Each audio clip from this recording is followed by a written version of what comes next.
I was in high school in the early 1990s.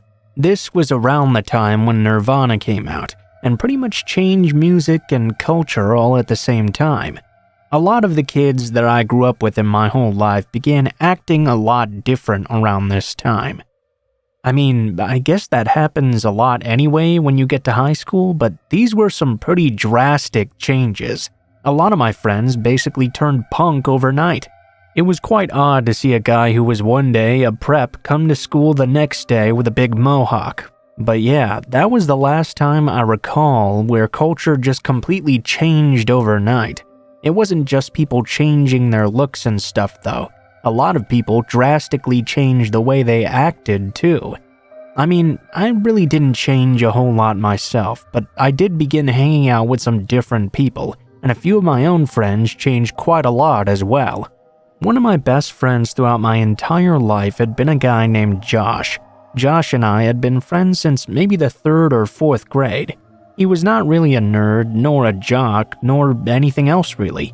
He was just a guy, really light blonde hair and blue eyes. Like me, he didn't really do a lot of extracurricular activities.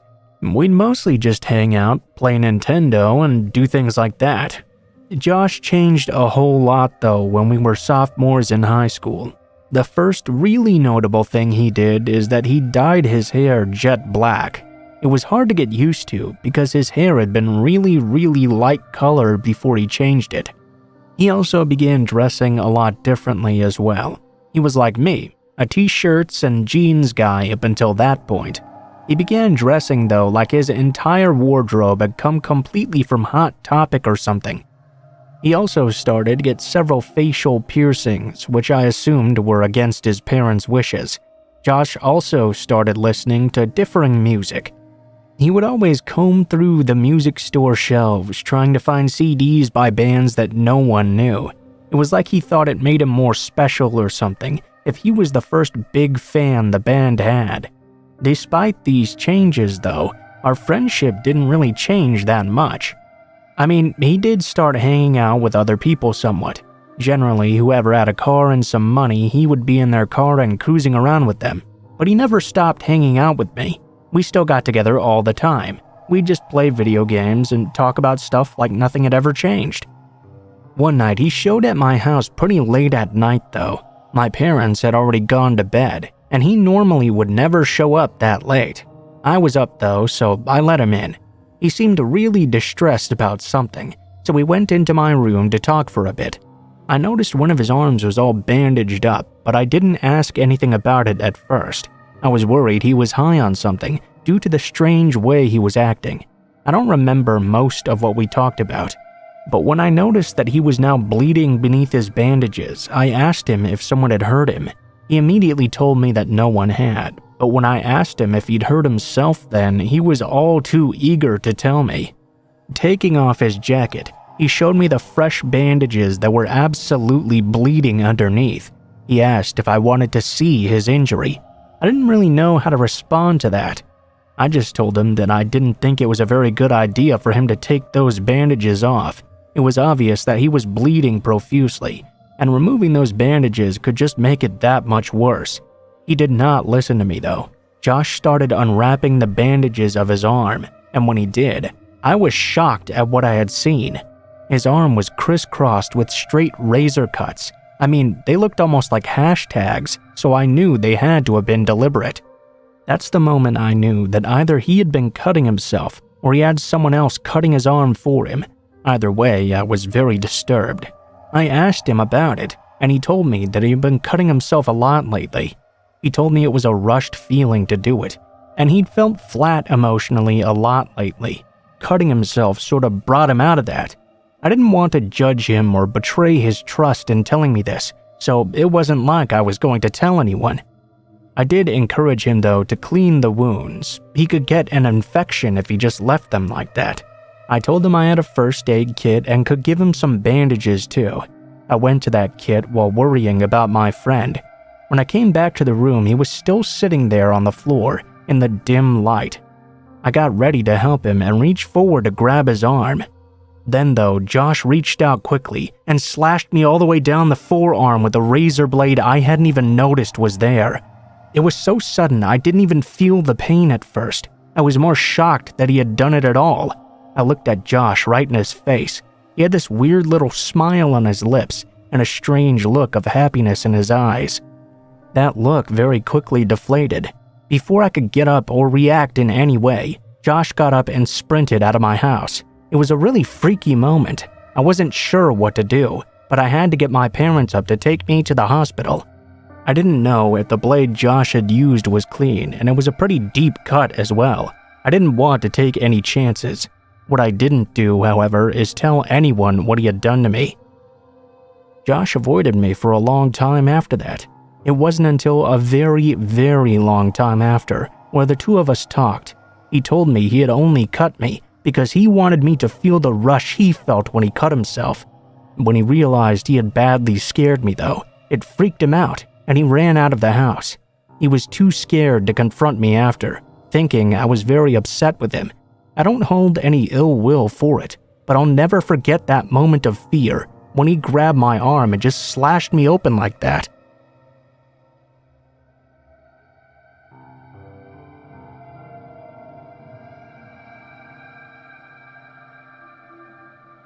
There's a gas station / convenience store that I go to nearly every single day.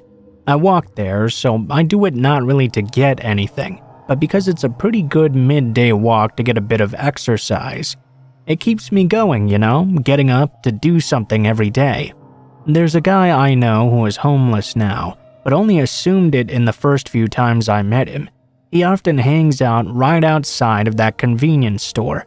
There's a shady little spot in the front next to the propane tanks that has an outlet. I guess the managers of the store allow him and 1 or 2 other homeless people in our small town to use that outlet in order to recharge their phones. Well, anyway, he had stopped me in front of this store to talk a few times. Although I couldn't really understand everything he was talking about, I had been homeless once before for a short time. I know what it's like to not have anyone you can talk to. So, I let him talk a whole lot to me while I worked as a good sounding board. Just recently, he decided to get up and walk with me as I was on my way home from the store. He suggested that I should walk a different way instead. I had told him before the area in which I lived, and apparently there was a road that went behind the stores and came out behind another street which was close to my home. He told me he would show me how to get to the trail he was talking about. The weirdest part, though, is that he didn't walk with me all the way to where the trail was. He walked as far as the train tracks and then just pointed me the rest of the way. And, actually, he was right. It was a much, much quicker path to get to the way I was going. It was also a lot more shaded and solitary than walking along the busy highway. I found myself enjoying it quite a bit, actually. I would take that way a few times in the day, not really thinking too much about it. It was when I decided to take it once at night, though, that I had a really scary experience.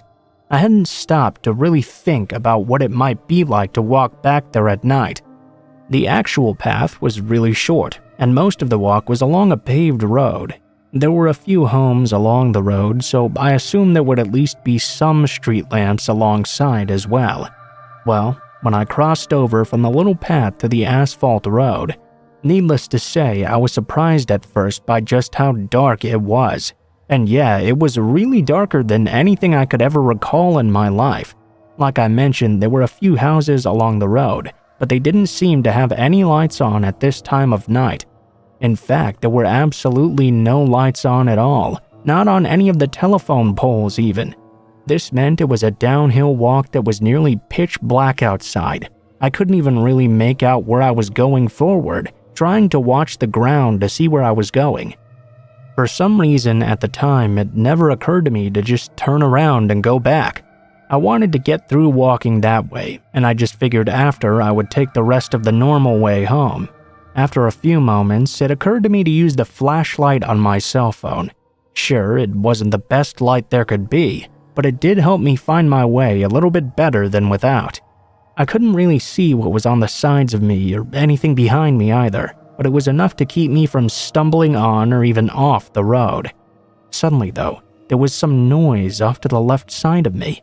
I jumped and tried to shine my light over in that direction. Because the light was so weak, I wasn't able to make out what was off to the side. I could see, though, that there was some sort of figure stumbling in a weird gait toward me. He was saying something like, "Give me that! Give me that!" I didn't need to make out who or what it was in order to run, though. I took off like a rocket down that hill without even looking back once. I ran and didn't stop until I made it to the store. When I went in, I was startled, and the cashier could tell something was wrong. While catching my breath, I explained what happened. When we went outside, though, that person had completely disappeared into the darkness. I guess whoever it was didn't decide to follow me in the end, but it sure was creepy as hell having them come after me in the dark like that.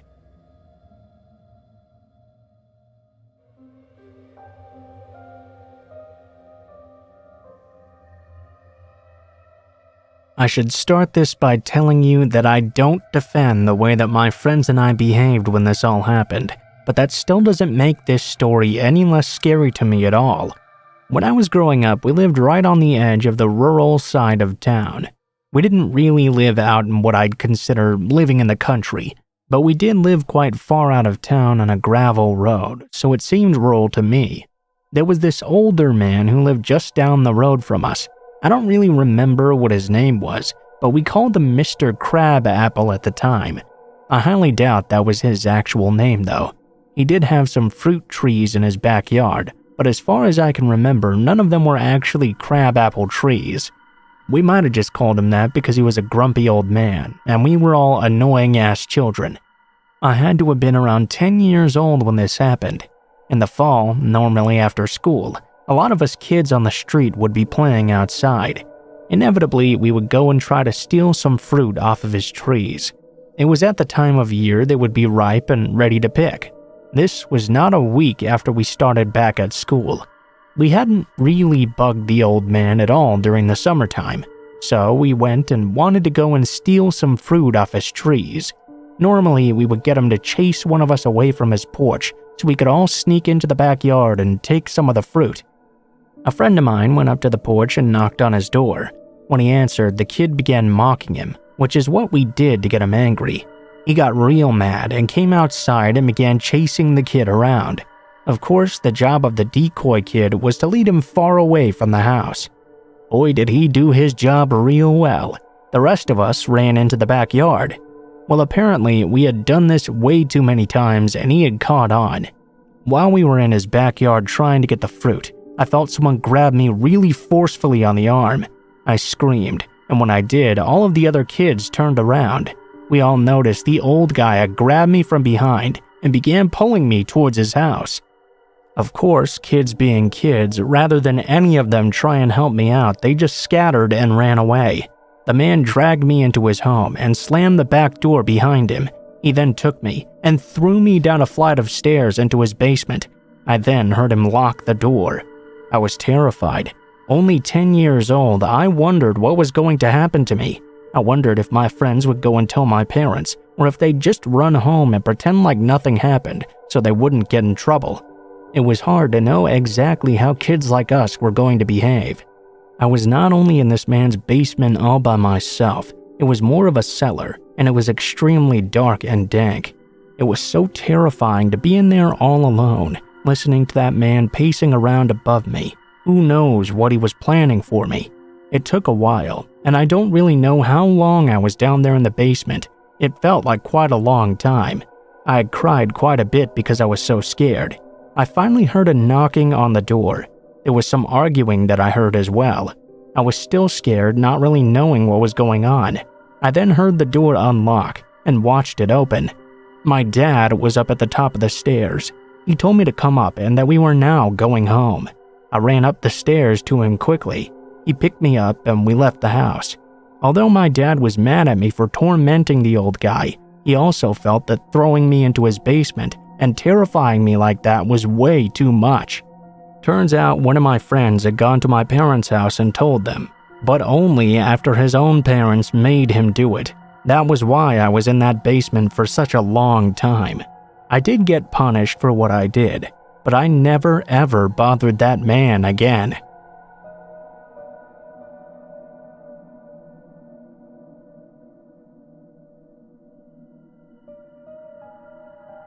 Back when I was in my early to mid-teens, around 2007 to 2008, a bunch of friends and I would regularly hang out in an old abandoned school.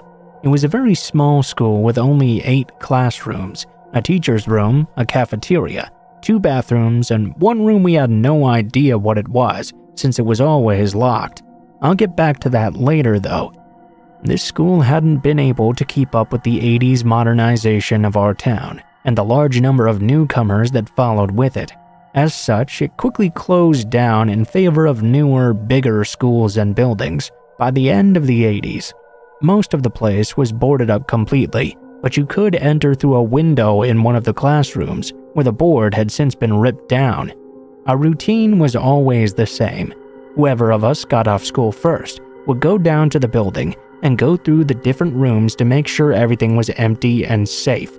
These buildings had earlier been known as the local spot for drug addicts, and used needles and such were a common sight for us at this point. This one day, a friend of mine and I were the first to get off of school. As per usual, we took the walk down to the building. Upon entering and stepping out from the classroom though and out into the hallway, we immediately saw a large man standing there. I remember him being quite huge, but that might possibly be only how he appeared to us kids. My friend let out a huge scream. The man didn't seem shocked or scared though to see us there. In fact, he didn't seem to react to us at first. Eventually, he turned around though and asked us, "Hey, have you guys seen insert my friend's name here?" We told the guy we haven't seen anyone and only just got there. He sighs and shrugs and then pushes past us to leave the very same way we just entered. Now, our friend had an unusual name, so the chances this guy was just looking for another random person who just so happened to have that same name were pretty low. Thing is, none of us had ever seen this guy before. I happened to know most of said friend's family as well.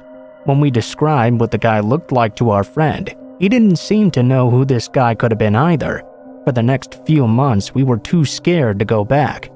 When we did return about 3 to 4 months later, it was in the middle of summer vacation. We thought it would be fun to climb up on the roof of the building and sunbathe. Upon climbing it, we found the roof to be rather weak and close to caving in. Something though made us take the risk and dare to venture out onto that weak roof after all. There was a hole in the roof, directly above the room we had never been able to get into. The hole in the roof was only about the size of a football.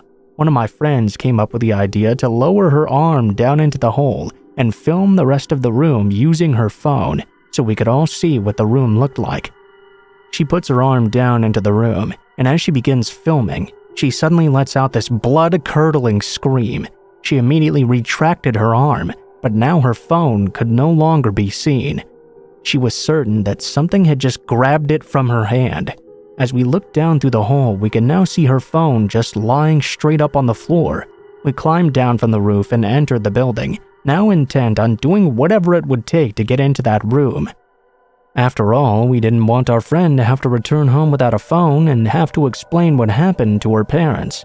About 30 minutes later, we finally managed to make a hole on the door and put our hands inside. When we tried to use the door handle on the inside, the door now opened right up without any trouble. We stepped inside and all stared in silence. To this day, I have no idea what this room could possibly be doing in a school building, and I sincerely hope it had never been used for what it looked like it was intended for. The room was about 4 by 4 meters. The floor and walls were all made of solid concrete. In the left corner of the room where we entered were 2 large metal bowls sitting on the floor.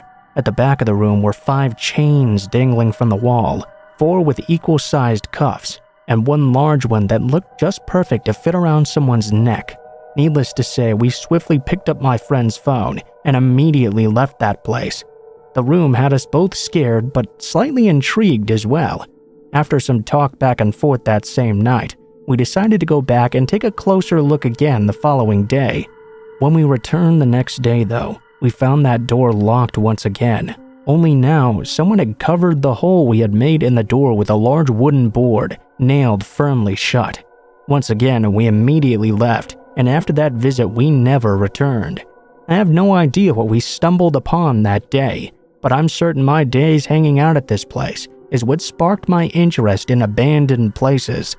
Today, I'm quite an experienced member of the Urbex community and have had much more sinister experiences with places like this that I might share with y'all some other time. Since taking up Urbex, it's been a dream of mine to go back to that school and check out if that room was still there.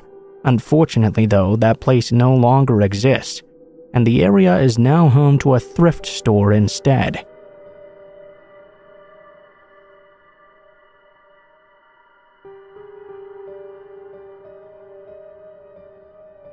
These events occurred 2 summers ago in the Grand Teton area. My boyfriend at the time, now husband, so let's call him H, was an avid outdoorsman and also served in the military. I was an ecology major and wanted to spend some more time outdoors, so he decided to take me on my first backpack, just the 2 of us. For those who aren't familiar, the Grand Tetons are well known for their wildlife, specifically grizzly bears.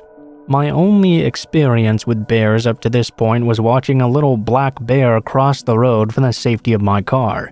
Seeing grizzly country signs around every corner wasn't exactly doing much to calm down my nerves. The first incident. My boyfriend looked quite a lot like Indiana Jones with his machete hanging from his belt, large knives attached to each side of his pack, and bear spray strapped to his waist. You get the picture. The beginning of our 25-mile journey was all uphill. When in bear country, you're actually supposed to make noise so as to not startle the wildlife by accidentally sneaking up on it. As you can imagine, going up a steep hill while carrying a 40-pound pack makes it quite difficult to make idle conversation. We were about an hour in and almost to the very top of the ascent. I noticed that the woods around us had gone completely silent, save for the rushing stream that was to the left of our trail. Silent woods are never a good sign. This usually indicates predators nearby. At this point, I was in front of my boyfriend, and we were about to crest up the hill.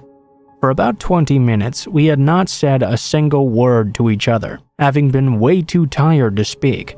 We noticed the silence at the same time, and gave each other knowing glances. I came up over the top of the hill and immediately froze. Sitting not 10 feet in front of me, right in the middle of the trail, was a grizzly bear. My husband wasn't aware yet, as he was behind me. I did the first thing I could think of. While still in my frozen stance, I managed to take my arm and start flinging it wildly behind me, trying to get H's attention. I was too terrified to even speak. The bear went immediately from sitting to all fours, not looking away from us once. H quickly swung me around so I was behind him, and he started yelling. Being in the military, he sure knew how to do it well. The grizzly wasn't quite fazed, as it started to walk slowly towards us. At this point, I was on the verge of passing out in terror.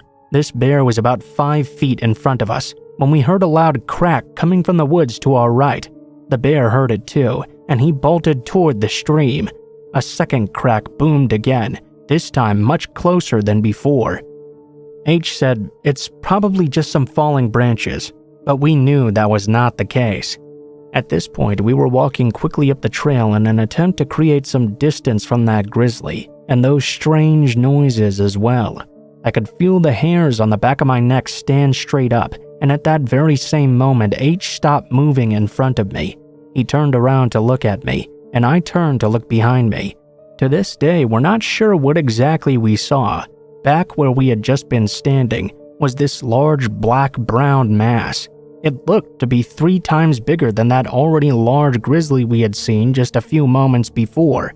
Its back was facing us. Then it stood on its back legs.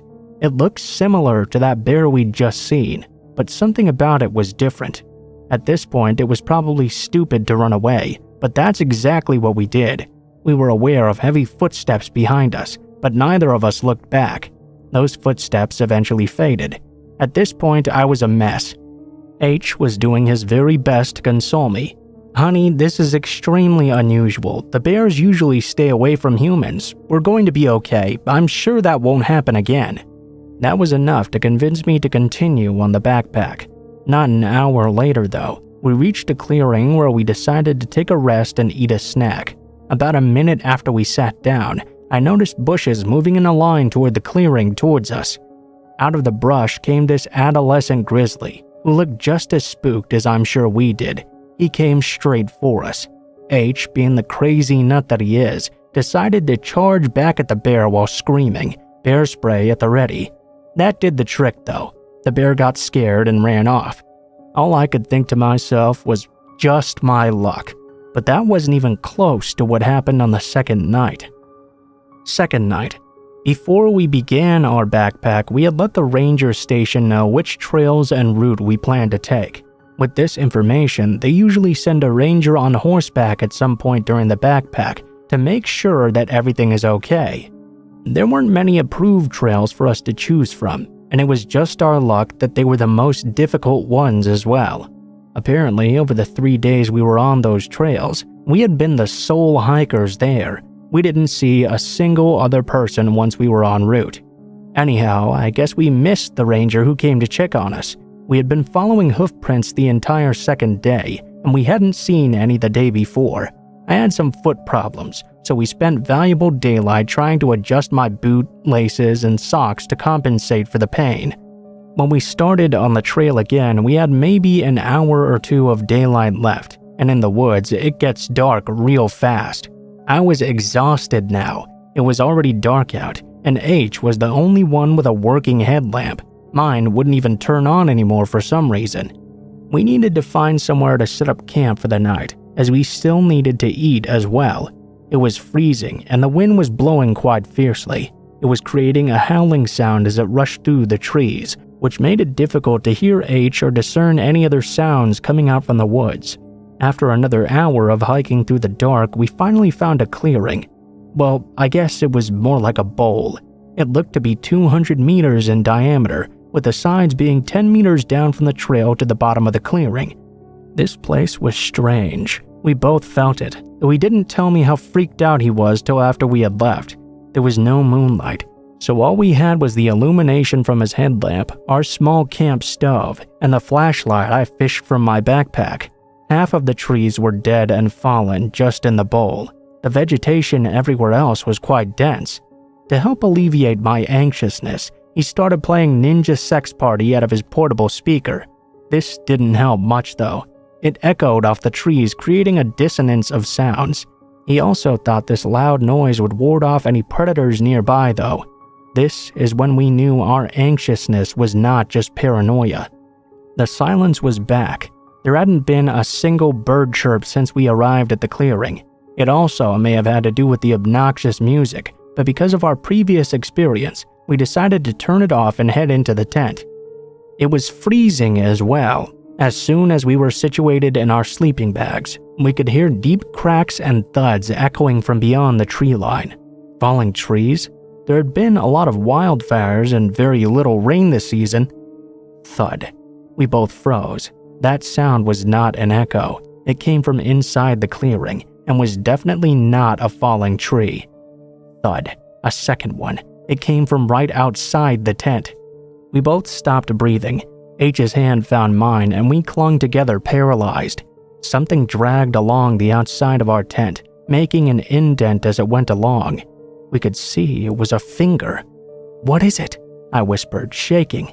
"I don't know. It shouldn't be a person. We're the only ones on this side of the mountain." I was trying my hardest to stifle sobs, trying to listen to what was happening outside. I could hear steps around our tent, but I couldn't decipher what it was. The steps stopped, and then the whole side of the tent was slowly pushed inward. At this point, whatever was outside knew we were inside. I shined my flashlight at the side of the tent, and what I saw made my blood run cold. There was the shape of a human face pressed into the tent wall. I could make out their nose, an open mouth.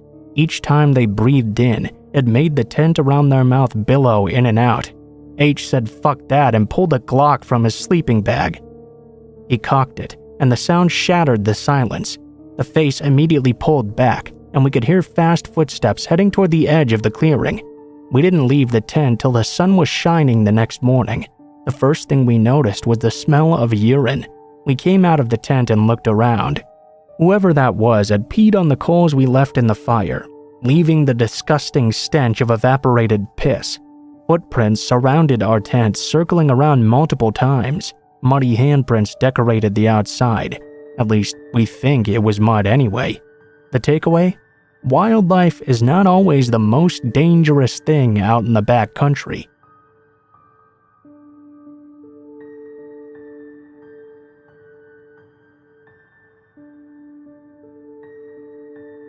When I was 17, I worked in a large mall at Vans. I had a lot of creepy older guys come in and flirt with me, but one guy in particular took the cake. One day, I was working the usual busy as hell Saturday nights. There were 4 very tall men that asked for my help getting some shoes. I worked at an outlet, so the store was large with tall racks as well. The mall I worked in was extremely popular amongst locals and tourists alike. It also had some history with being a sex trafficking hotspot for some context. So anyway, the men said they were from Nigeria, and they were pretty chill at first, until they began the usual creepy flirting. One man kept saying he had a son in Nigeria and asked if I wanted to wed him. I laughed because I thought he was joking, but suddenly he looked extremely offended. I was awkward and began talking about the shoes, but the man interrupted me. He kept on saying how great his son was and that I would make a really great wife. At that point, I grew uncomfortable. I didn't want to be rude, so I asked for a coworker to come over and take care of them while I went to the bathroom. Everything was normal for the remainder of my shift. I clocked out and was waiting for my dad to come pick me up. Usually, I would walk around the halls of the mall as I waited. The music was soothing and all was calm. I walked past a restroom hall and saw figures standing in my peripheral. I glanced back. I saw it was the 4 men from earlier. I was in full-on panic mode at that point, but I played it off. I smiled at them softly and kept on walking so they didn't think I was being rude. Sure enough though, they began to follow me immediately. I picked up my pace, hoping to find other people walking around, but there was not a single other person. I was speed walking at this point, but the guys were now matching pace with me. My thought was to just go to the bathroom so I could try and lose them. I entered the next restroom hall. After going through a few corners, I walked slowly, thinking I must have lost them. Soon after though, I could hear pounding footsteps in a hurry. I looked back, and they were now sprinting at me. I didn't think the bathroom would stop them anymore. I started screaming for help. I ran straight for the employee corridors of the mall. Luckily, right when I got through those doors, a security guard met me right on the other side. I bumped right into him, and I'd never felt more relieved in my life. The men immediately took off the other way. The guard let me stay in his office until my dad came. Thank God for that nice guard. If he hadn't been there, I wouldn't be writing this right now.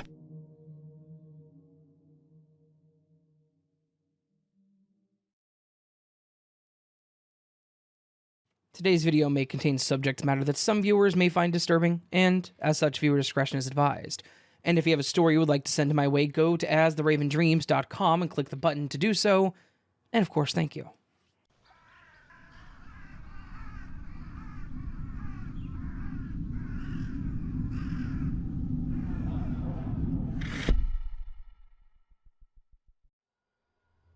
A few years ago, I was living with my friend in a sort of crummy apartment building in a not-so-great town. We're both female and we're used to getting catcalled and harassed, so we knew how to handle ourselves and be aware of our surroundings. I'm a pretty approachable and friendly person and can hold a conversation with just about anyone. I've shared cigarettes with the homeless former meth addict and listened intently while he shared his entire backstory with me.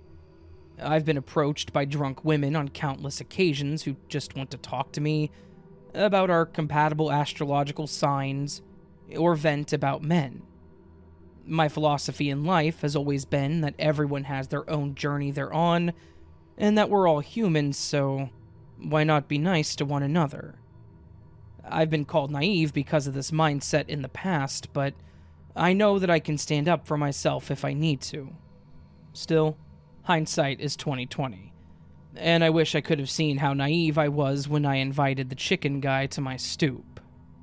My friend and I had a small concrete stoop outside of our apartment, which was our safe haven away from our other abusive roommate.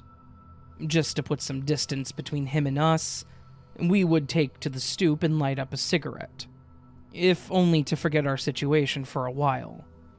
On one of these outings, which were becoming more and more frequent at that point, a car yielded in front of us.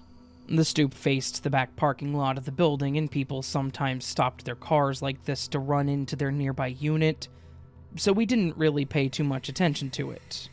That was until he called over to us, asking to bum a cigarette.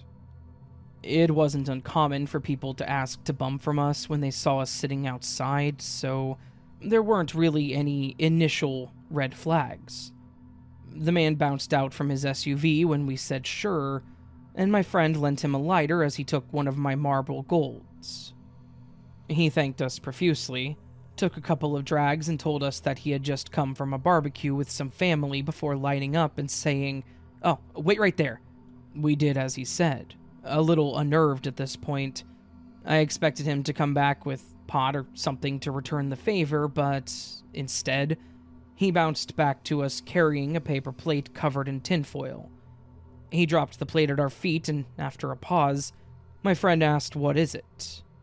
"Open it," the man replied, gesturing.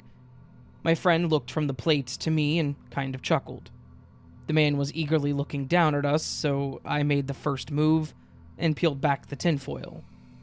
I was nervous until a waft of something familiar hit my nose. It was chicken. Grilled and seasoned chicken wings and a couple of ribs. My friend and I both looked at one another. She seemed to be as relieved as I was. "Go on, eat," the man encouraged, dropping down to sit cross-legged in front of us. Tentatively, my friend took a chicken wing in her hand and I took a rib. The meat was actually really good, and we thanked him. Without knowing it, we had just invited a conversation, and a long one at that. We were outside with the man for hours talking, or rather letting him talk, eating and smoking. Eventually we told him that we definitely had to go in, and he took off in his SUV. Later we joked about it, naming him the chicken guy, and I chalked it up as a weird interaction with good intentions behind it. The next time that we saw the chicken guy was when we were once again out on the stoop. This time, my friend had one of her friends over. This friend, now ex-friend, had a lot of problems, and we were in the process of trying to keep him from leaving the apartment with a bottle of liquor. As if by magic, Chicken Guy appeared and greeted us before sitting cross-legged on the concrete slab. He soon figured out that something was going on when he saw the bottle, and offered that maybe we could share the liquor there. I realized that he was trying, in his own way, to keep the friend from straying. However, his attempts to ground the friend were ineffective. Eventually, the situation was sorted out by my friend, who left me outside with the chicken guy in order to take care of her friend. I wasn't uneasy being alone with this guy. After all, I was right outside of my unit with the range of 3 other people who could back me up if anything happened. I wasn't uneasy until the guy asked me for my number. Before I could finish saying that I wasn't interested, he interjected. "It's not like that," the guy said. "I just want to hang out with you guys sometimes, as friends." As nice as this guy seemed, there was no way we were all going to become friends. Throughout both encounters we'd had with him, we could tell that he was high on something other than weed, and we'd only talked to him once before. I kindly rejected his request, and though he looked a little upset, he wished us well and took off. I wish that that was the last encounter we had with Chicken Guy. If it had been, I could at least write the 2 meetings off as funny, weird stories. But we had one last meeting with him. A very creepy end to the story of Chicken Guy. It was already 1:30 in the morning.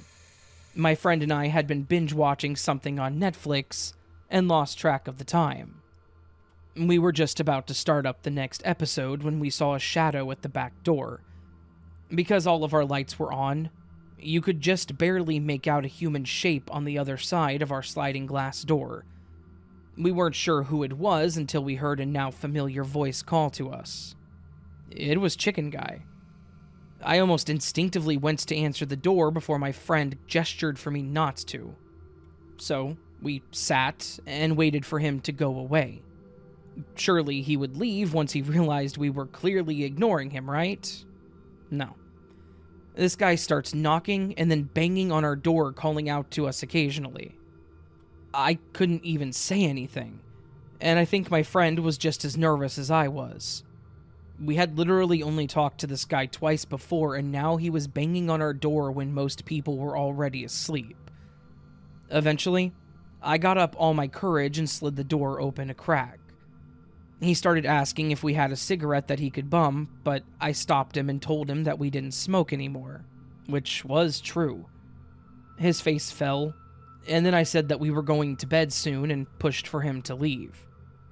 Still seeming upset, he walked away while giving a half-hearted thanks, and I quickly closed and locked the door behind me.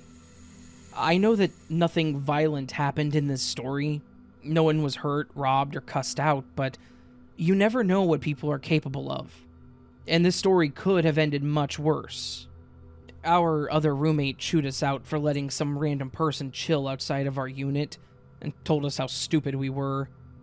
For a while afterward, we each made sure not to walk through the lot alone at night. For weeks we waited for him to pop up again, but luckily he never did. I don't think I can ever stop seeing the good in people. I may seem naive, but I've been raised to trust others and not judge a book by its cover. Still, since this situation, I've become much more cautious in my interactions with others. My advice now to others, and 22-year-old me, would be don't put yourself in jeopardy just because you don't want to come across as rude. The temporary backlash you might get for being rude to someone is much better than getting yourself into a bad situation with the wrong person. Be safe out there.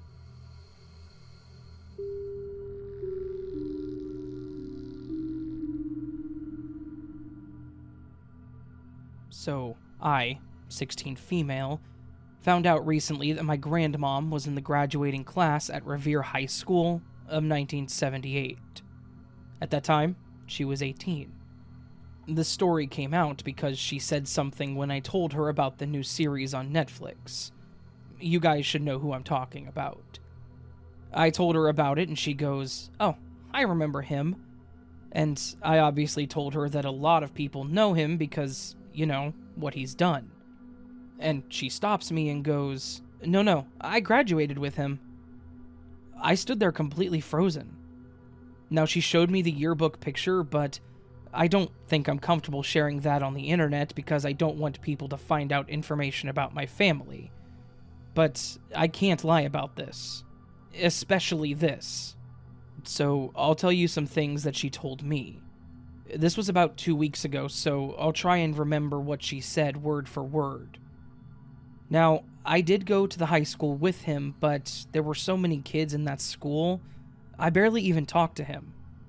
Everything you hear about him from high school is basically 100% truth.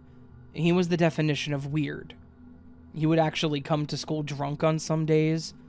The only reason some people started to notice who he was because he would freak out as some sort of joke, and he would act like a kid with special needs. I don't remember if I had any memorable conversations with him, but I do remember one specific time I saw him in the hallway.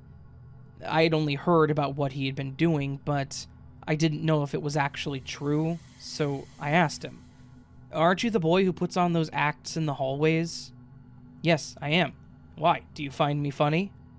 She responds, "Well, sure, everyone does. I've never really seen you. I've only heard the stories that people tell, and I just wanted to know if it was you." "Well, you're right, it is me. Glad you find my jokes enjoyable." And he smiled at me. Not a toothy smile, but a grin, I guess. I don't remember talking to him again after that, as that was towards the end of the school year. Then, the school year ended to my luck and he appeared in my college. He got kicked out shortly after for, I think, a drinking problem. I never knew of his family life, frankly. I didn't want to know, but I could tell it wasn't good. I never saw him again after that. Well, I did, but on TV, when I found out what he did. I can't even begin to describe how I felt about it being the fact that I kind of sort of knew him and went to school with him. I'm not saying he was normal. With anybody that turns out like this, people normally say, "Oh, I could never see them doing it." It disgusted me in ways that I can't describe. The first thing the news said was that they caught somebody who they described as a murderer later on. Then they let out the details of what he actually did, and that's what shook people. Seeing the new series really helps people understand how disgusting that man is. Well, it shows you what he went through. It doesn't make you feel bad for him, which nobody should. I'm glad he went out the way he did. Maybe if I didn't ask him that question that day, I wouldn't feel so uneasy. So, yeah, that's basically in a nutshell the story that she told me.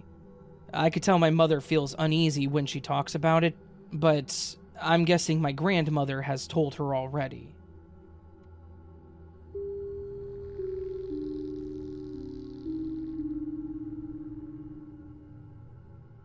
This happened a few years ago. I was 16, am female, and was going to German classes at a language school.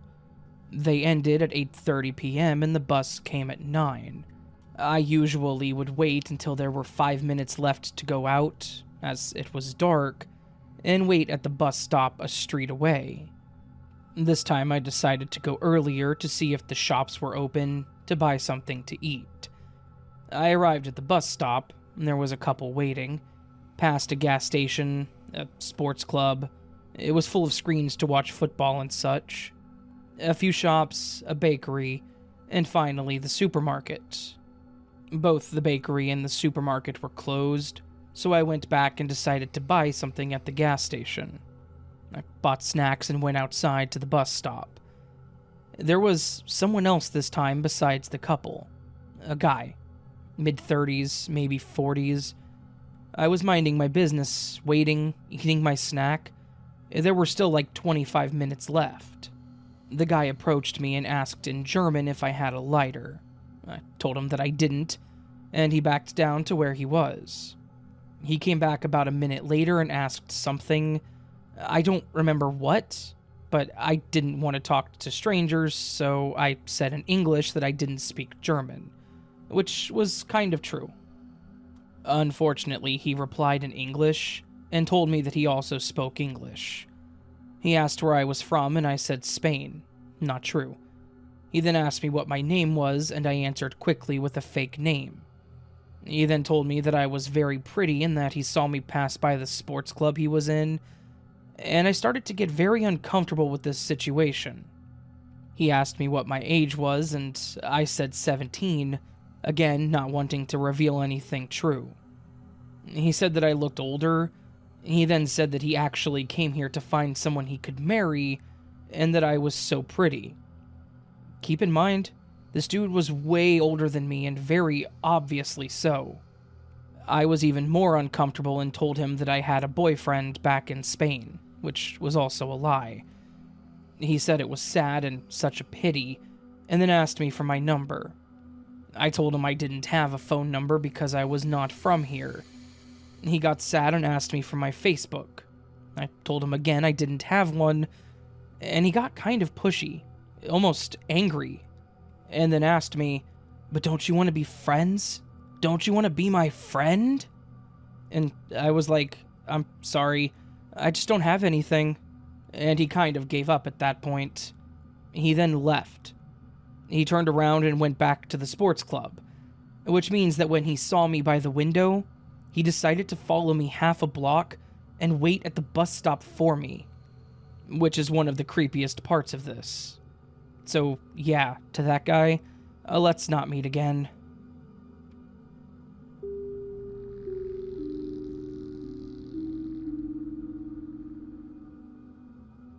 So, this story takes place back in the late summer of 2007. I was 18 years old, had graduated high school and was looking forward to starting college in just a couple of weeks. I'm a tall guy, a bit over 6 foot, and was lanky in build back then. My dad and I had a yearly tradition of going on a trip to Reading, where we would stay at a hotel for the weekend and go to the water slides, see a movie, grab dinner from a fancy restaurant or two, and just generally have a good time away from home. It was Saturday and we had gone to the water slides all day.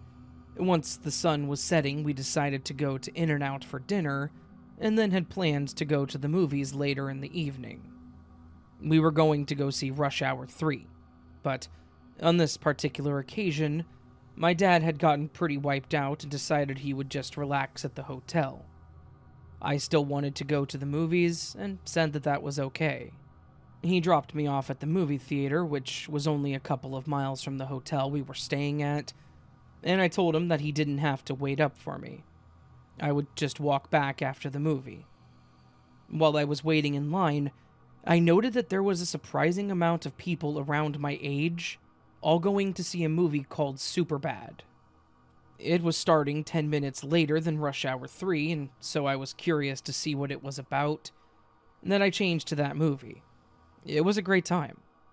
The movie let out close to midnight, and I was full of energy. The moon was full and it was warm at night in Reading, low 70s, so I was in good spirits as I started a leisurely walk back to the hotel. On my way back, I noticed a silver car pulling out from a nearby street. It was late and on a quieter part of the city, so there wasn't a whole lot of traffic at that time. So it was notable. It slow rolled up to me and the passenger window rolled down. Inside was a guy who might have been in his late 20s, early 30s. He was clean-shaven with dark hair and decently dressed. He asked me if I needed a ride. I thought it was a little odd, but he was smiling and seemed friendly enough. I'd had such a good day and was still full of energy, though, so I said no thanks, and I told him I was just going to walk back to my hotel. His smile faltered for a moment, and he asked if I was sure. I nodded, assuring him that I would be all right. He shrugged his shoulder and asked one last time if I was certain. I said yeah and then began to walk. He drove off and I thought that was the end of it. But it wasn't. About 2 minutes later, I was still walking along the street and I saw a car coming from the opposite side of the road. There was a cement divider on the center of the road, and it only had a couple of areas where cars could turn around. I had been distracted with my own thoughts and wasn't looking for it, but I thought that it might have been the same car. I glanced back and could just barely see where the road curved, and the car turned around at the same intersection. It turned around and came driving back my way, and now I knew that it was the same car with the guy that I talked to earlier. I saw him look at me as he passed by me again. Chills went down my spine. I began to walk faster, but not too much as I was giving him the benefit of the doubt. Maybe he had forgotten something, but then realized that he hadn't. Either way, I was paying attention now. Sure enough, as I walked forward, I saw him drive by on the opposite side of the road again. Any doubts that I had disappeared, and now I was on edge, ready to bolt if I saw his car slow down next to me. I saw him drive by again, but also some other truck drove by on the opposite side of the street and his car passed by me.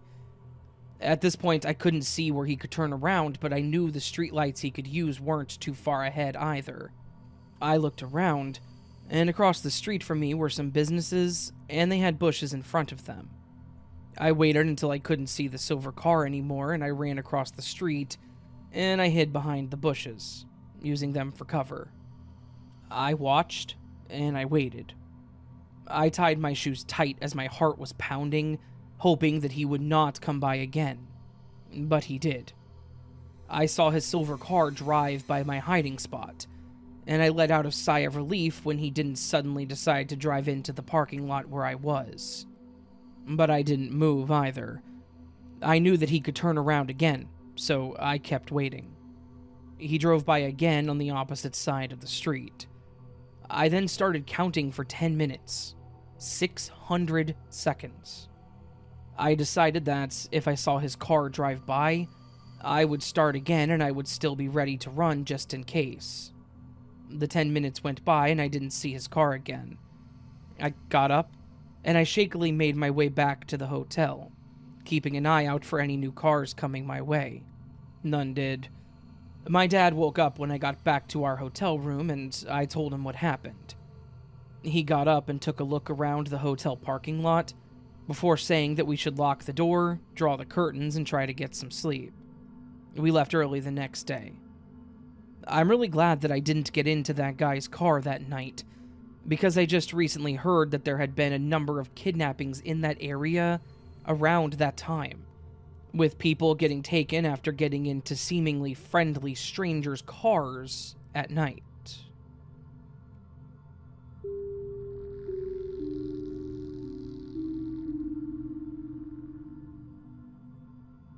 It happened last night around 7:30 p.m., so it was already dark outside. My friend and I, both 22 and female, were about 2/3 of the way through our 16-hour drive back home from Salem, Massachusetts. I really needed to pee, so we stopped at a rest area in eastern Pennsylvania. I usually avoid rest areas, but it looked nice enough, and I didn't have any bad feelings about it. We walked in, and the only other person inside was an older man, probably mid to late 60s, standing by the vending machine talking on his phone. We went past him across the room and into the bathroom, and we were in there for a good 10 to 15 minutes because she wanted to pop a couple of pimples. When we were finished, we walked back out laughing at something one of us had said. The man was still standing there, but he wasn't on the phone anymore. He stared and smiled at us, in what we both thought was a creepy way. He did this the entire time it took us to get to the door to exit the rest area. We started running back to my car, which was about 6 parking spaces from the door, still laughing but also a little freaked out. We were about to get in the car when I remembered my boyfriend wanted us to check my oil on the way home, since it was such a long drive and my car had been having some slight issues. I considered waiting until the next time we needed to stop for gas, but decided to just get it over with. As I was checking the oil, the man from before, along with another slightly younger man that we hadn't seen, left the rest area. They both started walking towards us, with the younger one coming head-on on the sidewalk and the older one kind of going diagonally toward the driver's side of the car. This was odd, because there were no other cars past mine. The only cars that I could see were on the other side of the lot, closer to the building. My friend and I looked at each other and bolted for the car doors, but then I realized I was still holding the dipstick, so I cursed, and we had to run back over and lift the hood back up. Then, we hurried into the car and locked the doors just as they were approaching. We watched as the younger man slowly walked past the car, staring in at us with a blank face. He continued walking down the sidewalk for a while before pausing for a second, and then turning around to come back towards us. The older man, still just smiling, got within a few feet of the driver's side door, and then turned and walked past us to the other side of the parking lot. I backed out, and once I straightened the car and started pulling forward to leave the rest area, we saw that he had moved to the middle of the road and was standing there with that same unnerving smile. But now, he was motioning for us to stop. I drove past him because, no way. We watched in the mirrors as both men got into cars on the other side of the parking lot closer to the building. We spent the next couple of hours shaken up and blabbing about what could have happened.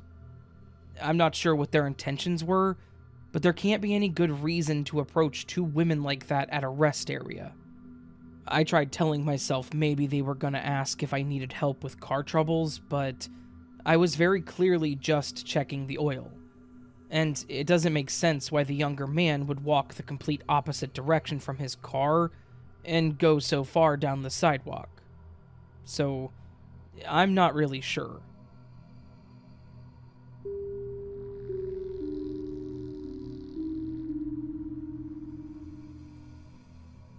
When I was around 24, I moved out to an apartment near my college since the dorms were unavailable or just not spacious.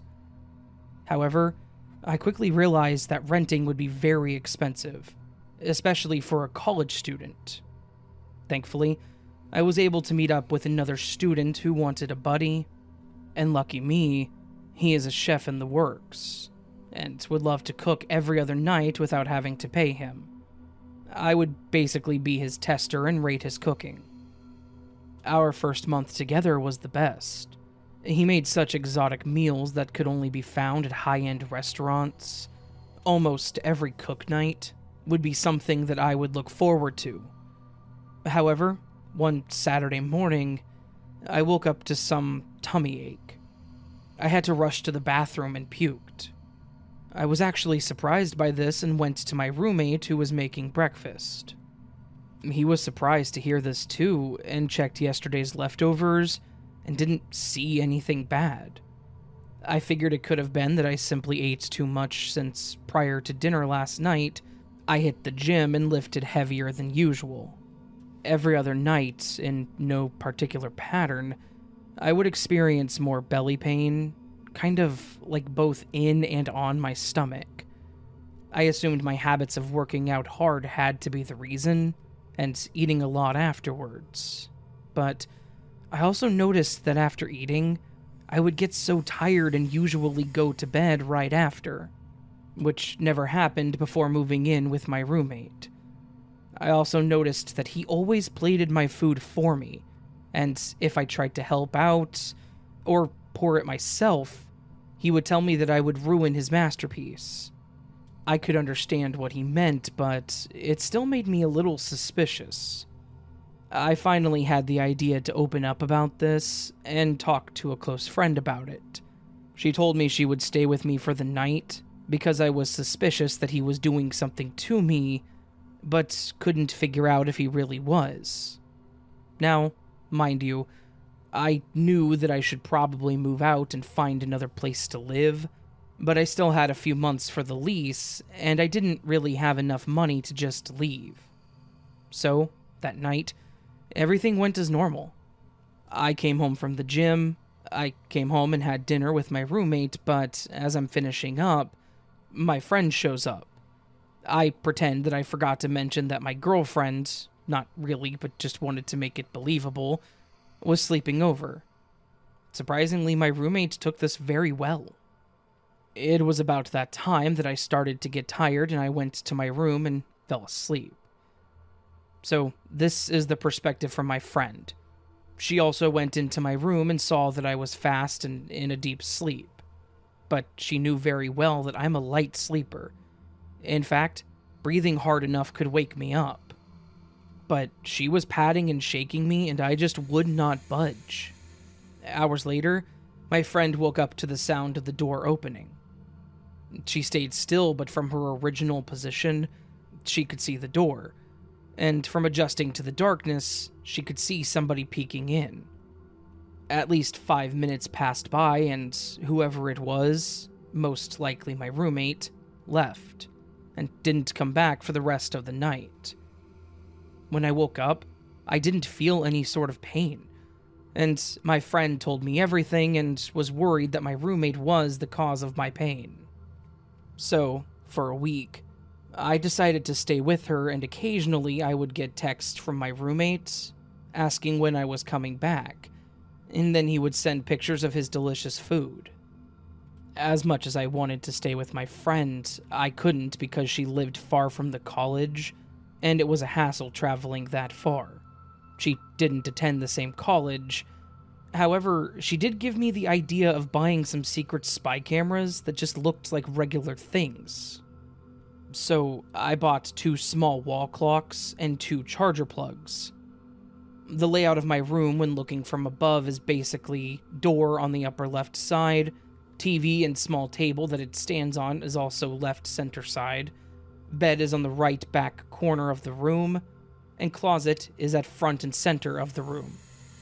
I set one clock to face the door, the other clock right side of the closet to face me, and of the bed, One charger plug on the table connected from extension cord to face me, side of the bed, and the other on another extension cord on the bed facing me from the top.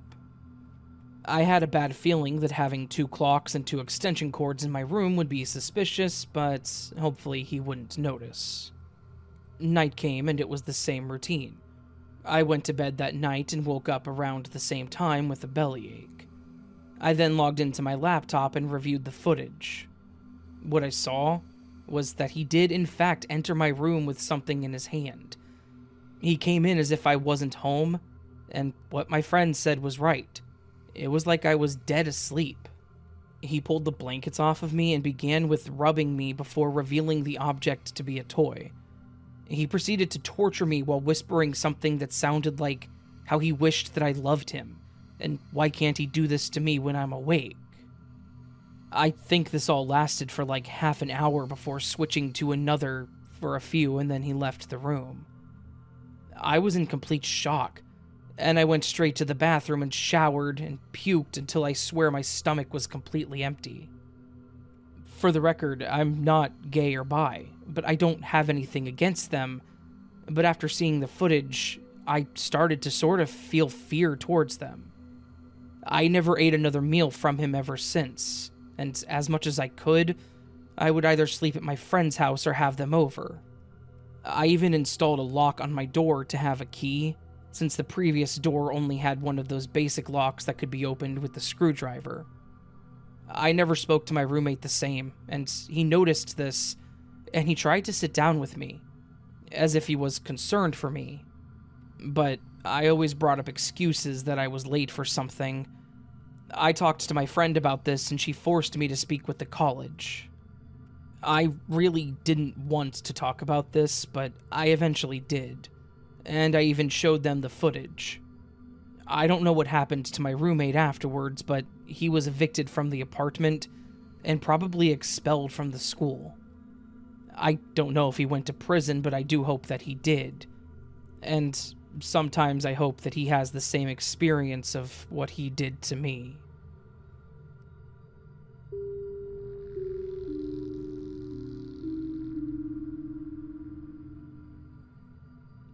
My bedroom is the hottest room in the entire house.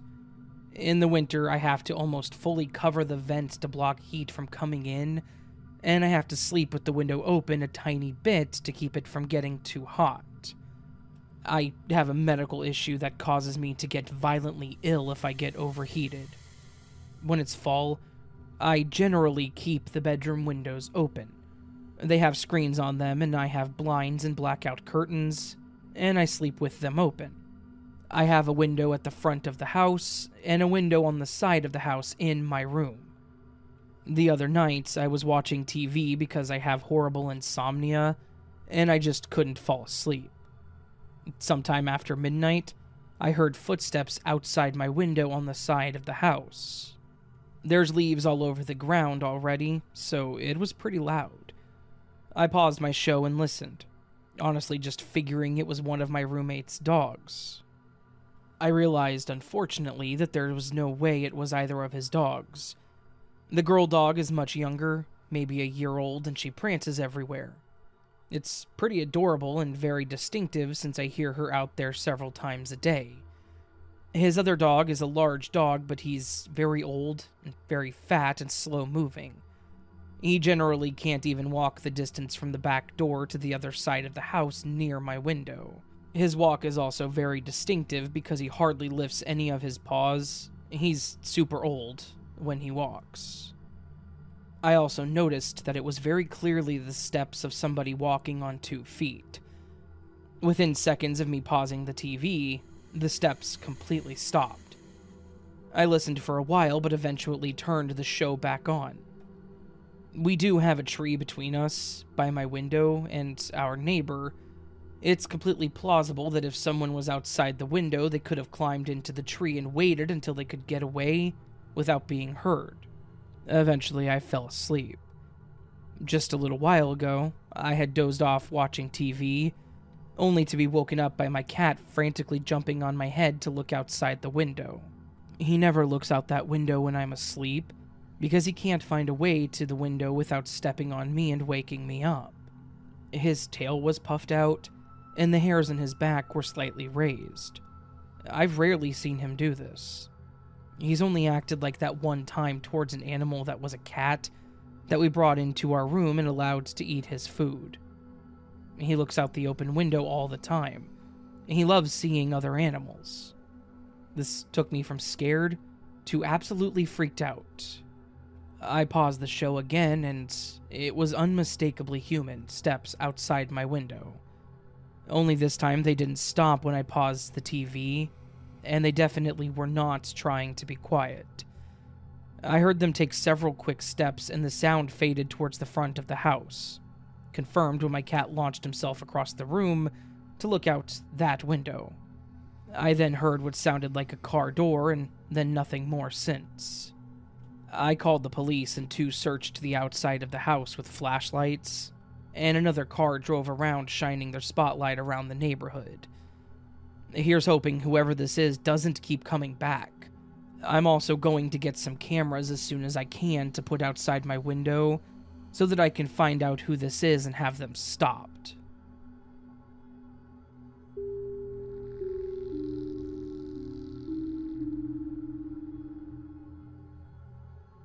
So, I'm a female, 26 years old.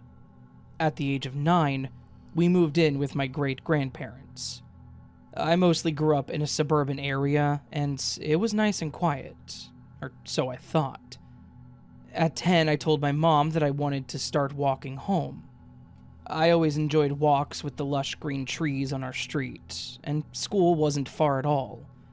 Maybe 5 blocks through the neighborhood. Anyways, one day while I was walking home, I saw a big Adelphia cable truck, no longer a company, I think, and it was in the US, in one of the cul-de-sacs. Obviously, I didn't think anything of this.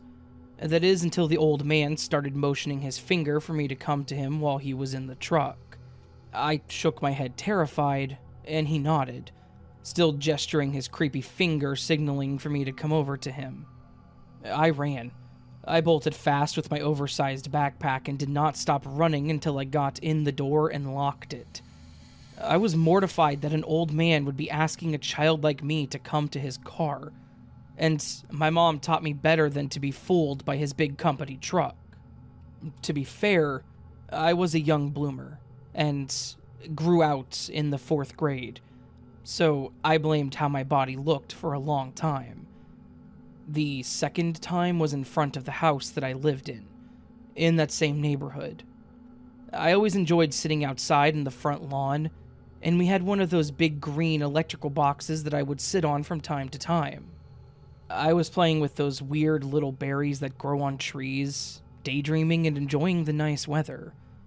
A white van was driving down my street, and I didn't think anything of it. Obviously, a lot of workers use very similar vans. However, as soon as the van passed me, I hear a loud screech, and I look over to see the white van making an unbelievably fast U-turn. I still remember the sound of those tires leaving marks as they rushed back around towards me. I ran inside and I locked the door. Now, my mom always told me to trust my gut, and that's just what I did. Coincidence? Maybe they made a wrong turn? I don't know, and I wasn't going to risk it. Anyways, these are real stories, and it actually feels nice sharing this because, as a mother now, I can only hope that nothing like that happens to my daughter. I pray that it doesn't. But these things do happen, and children go missing. Trafficking is very real, and I consider myself lucky.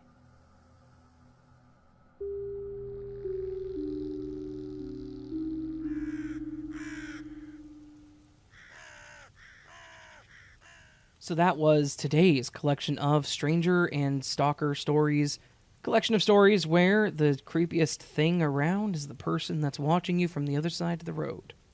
All of these stories are genuinely terrifying because of how realistic they are, how close to home they can hit, and of course, they should be looked at as entertaining but also educational.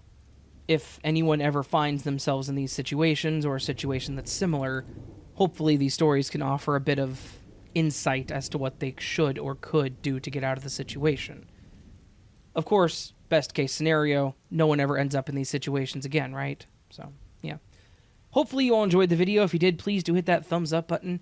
If you're new to the channel and liked what you heard, well, consider hitting that subscribe button, as I do 3 videos a week, typically, Monday, Wednesdays, and Saturdays. Though this week it was Tuesday, Wednesday, Saturday. But that's only because my voice still sounds like crap. It has not... I'm not getting into it again. Anyways. Yeah. You can also leave me a comment down below, letting me know how you're doing, what your thoughts are, what your plans are for the rest of the week, and all that stuff. Just leave me a comment. Give me anything you want. I'm willing to chat it up with y'all. Yeah. Anyways, friends, I hope you're all having a beautiful day. I do hope that I see you on the next video. But until that time comes, please, sleep well.